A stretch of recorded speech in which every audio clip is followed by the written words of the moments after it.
High school romances are supposed to burn out like fireworks. That's what people always said to me.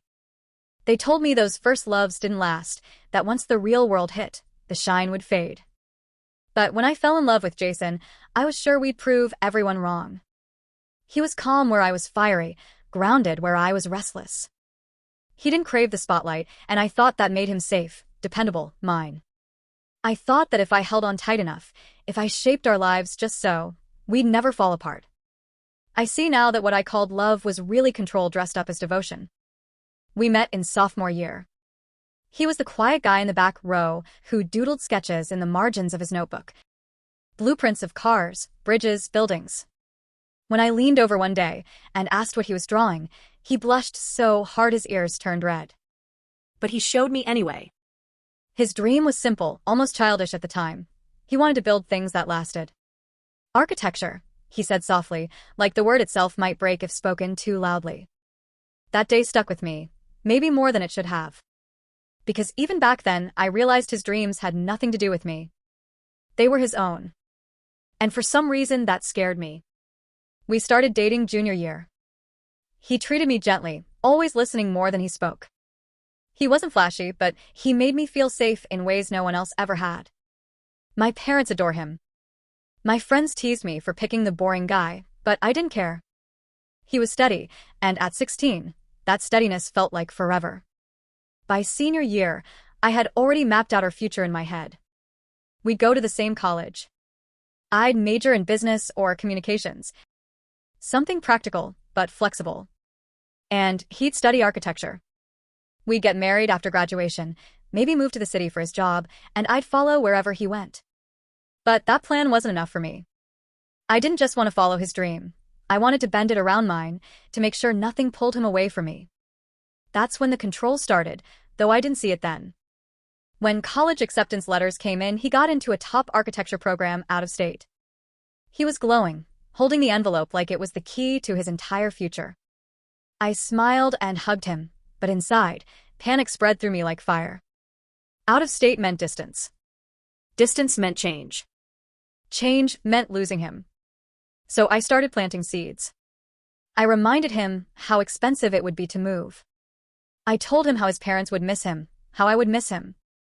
I found articles about how competitive architecture was, how unstable the job market could be.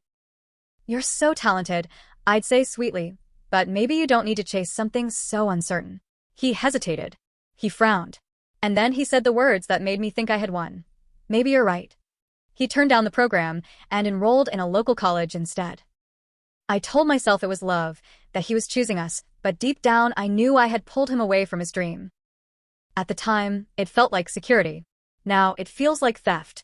For the first couple years, life was easy. We went to classes, studied together, went to cheap diners and late-night movies. People said we were perfect. But I saw the way his notebooks filled with fewer and fewer sketches.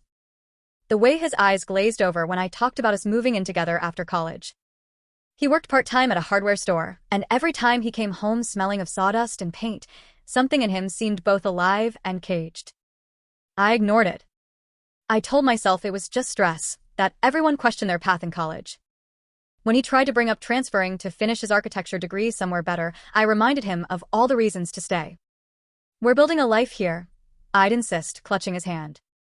Why risk everything for some dream that might not even work out? He'd sigh and nod, but the light in his eyes dimmed a little more each time. By the time we graduated, he had stopped sketching completely. I convinced him to take a steady job at a construction company one of my dad's friends owned. It wasn't architecture, but it was safe, and safe was what I wanted. We rented a small apartment, decorated it with hand-me-down furniture, and settled into a routine. From the outside, it looked like happiness. But I could feel the cracks. At night, he'd stay awake staring at the ceiling, his hands twitching like they wanted to hold a pencil again. When friends asked what he wanted to do long-term, he'd just smile tightly and say, "I'm figuring it out." And when I pushed him, because I always pushed, he'd retreat into silence that stretched for hours. Then came the night that changed everything.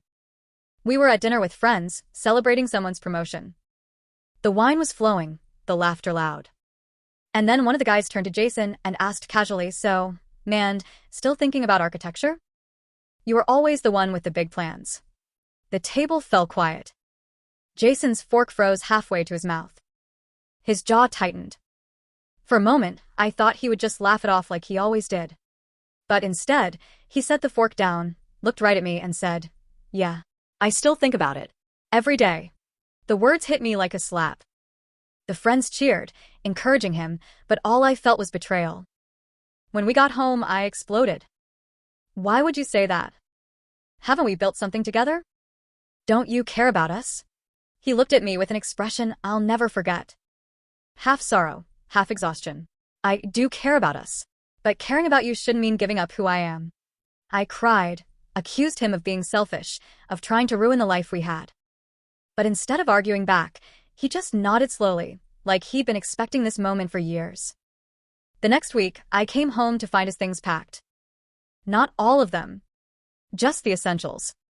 His notebooks were gone, the empty sketch pads that I had buried under boxes of bills and laundry. He didn't leave a dramatic note. Just a quiet goodbye. "I need to do this. I can't keep pretending. I hope someday you understand." And then he was gone. At first, I was furious. I told anyone who would listen that he had abandoned me, that he had chosen his stupid dream over real life. But in the stillness of our empty apartment, the truth became impossible to ignore. I hadn't loved him the way he deserved. I had loved the version of him I could control, the one I could keep close. I had smothered his dreams to protect my own fear of being left behind. Years have passed since then. I've seen his name in articles, small pieces at first, local projects he designed. Then bigger ones, sustainable housing developments, community centers, even a sleek glass building downtown that everyone in the city talks about. Every time I pass it, I feel a twist in my stomach. That should have been my life, my future. But it wasn't, because I couldn't let him breathe. People say love means supporting someone, helping them grow. I thought it meant keeping them close, never letting them drift. But holding too tightly only drove him away. He didn't leave because he stopped loving me. He left because I never let him love himself. And that's the truth I live with now. I tried to control his dreams, but in the end, he broke free. And all I could do was watch him walk away, carrying the pieces of the future I crushed in my own hands.